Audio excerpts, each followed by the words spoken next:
एक तरफ मुस्लिम महिलाओं को आप अपमानित करते हैं और दूसरे तरफ सम्मान की बात करते हैं। दोहरी राजनीति जो भारतीय जनता पार्टी करती रही है उसका पोल खुल चुका है। तो प्रधानमंत्री जब कह रहे थे सबसे ज़्यादा बच्चा पैदा करने वाली मुस्लिम महिलाएं गैर मुस्लिम को उसमें सदस्य के तौर पर रखना चाहते हैं, इससे समझ में आता है कि आपकी मंशा ठीक नहीं है और कहीं ना कहीं आप समाज में विभेद की राजनीति करना चाहते हैं, आप नफरत फैलाना चाहते हैं। नमस्कार, आप देख रहे हैं जनबोल न्यूज। मैं हूं जितेंद्र कुमार। आइए जानते हैं एजाज अहमद साहब से कि जो वक्फ बोर्ड का जो आया है उस पर क्या कहेंगे। देखिए, वक्फ बोर्ड संविधान संशोधन विधेयक जो आया है 24 में ये कहीं ना कहीं भारत का जो संवैधानिक व्यवस्था है, भारत का जो धार्मिक स्वतंत्रता का मामला है उस पर कुठाराघात है और इसमें भारतीय जनता पार्टी अपने एजेंडे की राजनीति को आगे बढ़ाना चाहती है। आखिर क्या कारण है कि वक्फ बोर्ड में आप गैर मुस्लिम को उसमें सदस्य के तौर पर रखना चाहते हैं, इससे समझ में आता है कि आपकी मंशा ठीक नहीं है और कहीं ना कहीं आप समाज में विभेद की राजनीति करना चाहते हैं, आप नफरत फैलाना चाहते हैं। अब कल को जब आप वक्फ बोर्ड में रखेंगे तो लोग धार्मिक न्यास बोर्ड में भी मांग करेंगे कि मुसलमान का प्रतिनिधित्व हो, सिख बोर्ड में भी मांग करेंगे। तो आप इस तरह का जो अनारकी फैला रहे हैं किसी भी दृष्टिकोण से ठीक नहीं है।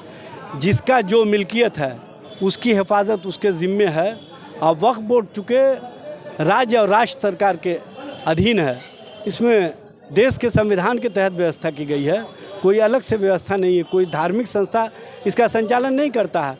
वक्फ बोर्ड का जो गठन होता है राज्य सरकार के द्वारा गठन किया जाता है, उसके सदस्य राज्य सरकार बनाते हैं, उसके चेयरमैन राज्य सरकार के प्रतिनिधि होते हैं, राज्य सरकार के पार्टी के लोग होते हैं। तो इसमें कहाँ आप ढूंढ रहे हैं राजनीति। आप राजनीति करने की जगह आप जो बोलते हैं कि न्यायाधिकरण जो है ये गलत है। भाई, न्यायाधिकरण तो सरकार के स्तर से बनाया गया है, सरकार के जो उसमें न्यायिक पदाधिकारी होते हैं वो नियुक्त किए जाते हैं। तो सब कुछ जो सरकार और संविधान कहता है उसके हिसाब से कार्य किया रहा है। सर, उसमें तो महिला को भी, मुस्लिम महिलाओं को भी जगह देने का काम किया जाता है। मुस्लिम महिला को, मुस्लिम पुरुष को, ये तो जो वक्फ बोर्ड का गठन करते हैं ना उनके एकाधिकार में है।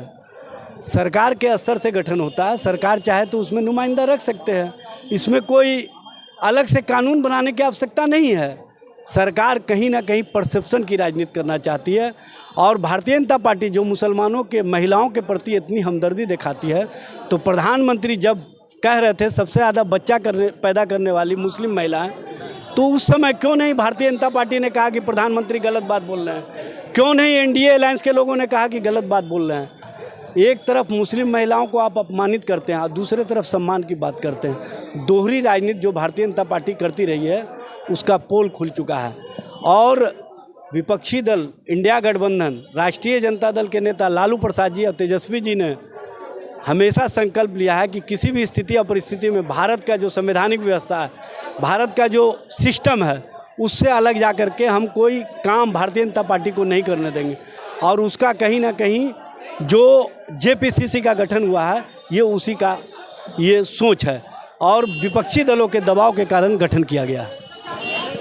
आपको हमारी बातचीत कैसी लगी कमेंट बॉक्स में जाकर ज़रूर बताएं। धन्यवाद।